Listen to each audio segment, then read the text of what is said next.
What is so wrong about the anyways? It's something the average American can only dream of. The first group sees nothing wrong. Working 3 jobs is the sign of perfect. It's called the American dream because you have to be asleep to believe it. Vintage t-shirt. A hard-working industrious people, while the rest of the world is lazying about. We're working hard. That's the American spirit.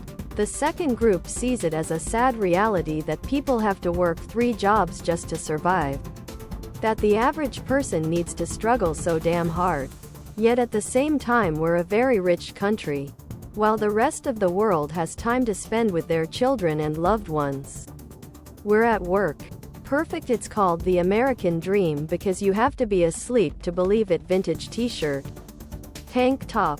V-neck. Ladies' tee for men and women. V-neck. Tank top. Exactly. I believe in hard work and grit. And I think the perfect. It's called the American dream because you have to be asleep to believe it.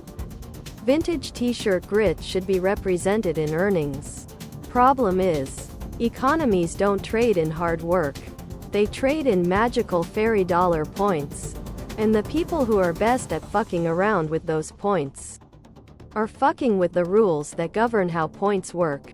Win the most points. Even Jesus saw through this shit when it came to money lenders and interest. Official. Perfect. It's called the American dream because you have to be asleep to believe it. Vintage sweatshirt. Hoodie. Hoodie. Perfect. It's called the American dream because you have to be asleep to believe it. Vintage t-shirt. You'll never make an economy perfect.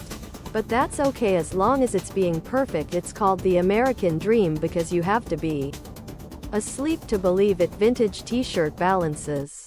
Taxation is busted. Inequality is too askew. The distribution needs to be more of a mound and less of a spike. I'm not an economizer. I'm just a buckaroo on the inner nut. But shit is busted. Rose-colored glasses being what they are. It's still quite surreal that I'm missing Bush Jr.'s manner of speaking simply because at least he didn't sound like a stroke victim most of the time. Other products.